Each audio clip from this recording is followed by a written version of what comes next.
Assalamualaikum warahmatullahi wabarakatuh. Halo anak-anak kelas 3, apa kabarnya? Semoga kita semua selalu diberikan kesehatan ya. Ya anak-anak, kali ini kita akan mempelajari pembelajaran tematik tema 1, subtema 4.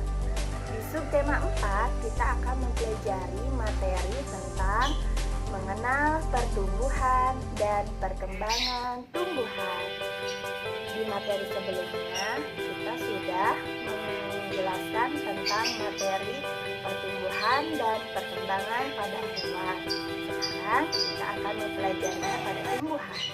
Ibu mau tanya, apakah di rumah kalian ada tanaman? Nah, bagaimana sih cara merawat tanamannya? Tentu saja di rumah kalian pasti ada tanaman. Dan tanaman hidup bukan hanya langsung membesar, tetapi perlu proses, yaitu dengan cara menyiram, kemudian diberi pupuk supaya tanaman kita menjadi subur dan tumbuh besar. Nah, untuk pertumbuhan dan perkembangan pada tumbuhan, kita akan mempelajarinya, yaitu tentang perkembangan tumbuhan dengan cara umbi. Ya, perkembangan tumbuhan juga dapat dilakukan dengan cara umbi. Ada umbi batang, ada umbi lapis, dan ada umbi akar. Nah, kita harus tahu apa itu umbi batang, umbi lapis, dan umbi akar. Umbi batang adalah batang yang tumbuh di dalam tanah dan ujungnya menggelembung menjadi umbi.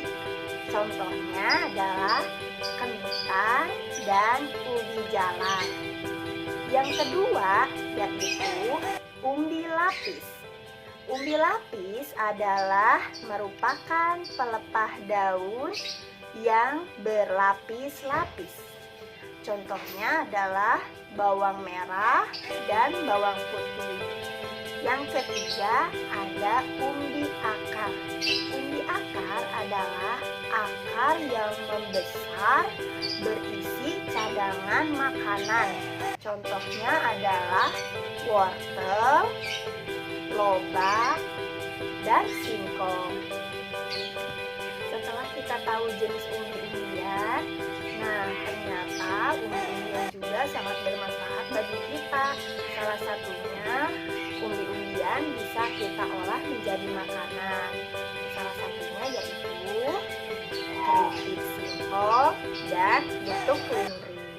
Nah, keripik singkong bahan dasarnya adalah dari singkong. Ternyata teknik mengolah umbi-umbian juga bermacam-macam loh. Yang pertama dengan cara memasak, yang kedua dengan cara merebus, yang ketiga dengan cara mengukus, dan yang keempat dengan cara menggoreng. Nah, banyak ya. Ternyata makanan dari umbi-umbian juga banyak macamnya. Setelah kita mengetahui perkembangbiakan tumbuhan dengan umbi, sekarang kita akan mempelajari pertumbuhan dengan cara spora. Ada yang tahu apa itu spora? Nah, spora adalah alat perkembangbiakan. Coba kita perhatikan tanaman paku yang ada di sekitar kita. Di bagian belakang daunnya itu terdapat bagian yang bulat berwarna merah atau kehitaman. Nah, bagian tersebut adalah dinamakan sebagai kotak spora. Spora tidak dapat dilihat secara langsung. Jika kita ingin melihat spora, kita bisa menggunakan alat mikroskop. Nah, perhatikan percakapan antara Wayan dan Melanie. Sedang apa ya mereka? Ternyata mereka sedang membicarakan tumbuhan paku yang ada dengan sendirinya.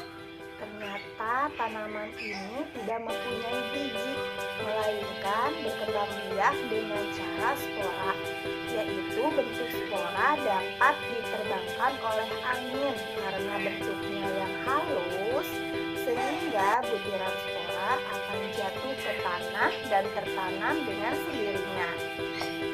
Setelah kita perhatikan teks antara wayang dan melati, ada beberapa kata yang apakah di sekolah kalian ada tanaman?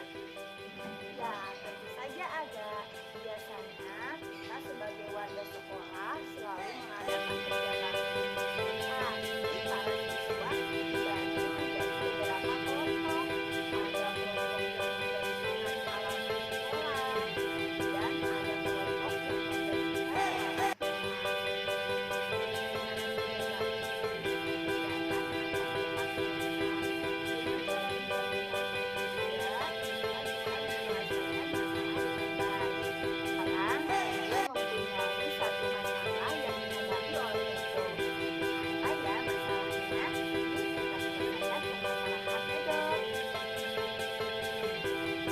Ibu ada satu pertanyaan dengan menggunakan soal cerita.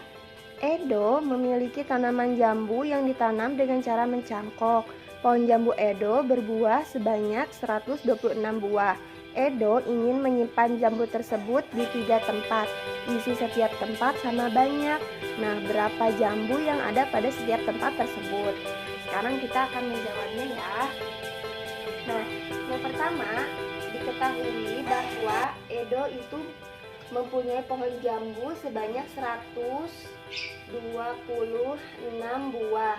Kemudian Edo ingin menyimpan jambu tersebut di 3 tempat. Di setiap tempatnya sama banyak. Ya, berarti dibagi 3. Ya, 126 dibagi 3. Kita akan menggunakan tekniknya bersusun pendek. 126 dibagi 3. Coba kita 1 dibagi 3 bisa atau tidak? Nah, ternyata tidak bisa. Kalau tidak bisa, berarti kita ambil 1 angka di belakangnya menjadi 12. Kita ambil 2 angka ya. 12 dibagi 3 sama dengan 4. Nah, 4 ini kita simpan di atas ya, di sini ya. Sejajar dengan ratusan ya. Kemudian 4 dikali 3. Nah, 4 dikali 3 ini berapa? 4 dikali 3 sama dengan 12. Kita taruh di bawahnya ya. Nah, kemudian dikurangi 6 dikurangi, nah karena ini tidak ada satuannya lagi di bawahnya, kita turunkan ya. 6-nya diturunkan ke bawah. Nah, ini belum selesai karena hasilnya belum sampai 0. Hasilnya harus sampai 0 ya. Berarti kita lakukan langkah seperti yang di atas. 6 dibagi 3. 6 dibagi 3 sama dengan 2. 2-nya ditaruh di atas. 2 dikali 3 sama dengan 6. 6-nya ditaruh di bawah. Kemudian dikurangi 6 dikurangi 6 sama dengan 0. Nah, selesai. Hasilnya berarti 42. Berarti 126 dibagi 3 itu sama dengan 42. Selesai. Untuk tugas selanjutnya, kalian bisa mencari tahu arti kata yang ada pada teks percakapan antara Wayan dan Melani. Silahkan kalian bisa cari arti katanya di Kamus Besar Bahasa Indonesia atau KBBI ya. Selamat mengerjakan. Ya anak-anak, terima kasih kalian sudah menyaksikan dan menyimak menyimak pembelajaran dari Ibu. Semoga apa yang tadi Ibu jelaskan bisa menambah wawasan kalian dalam belajar ya, juga bermanfaat bagi kita semua.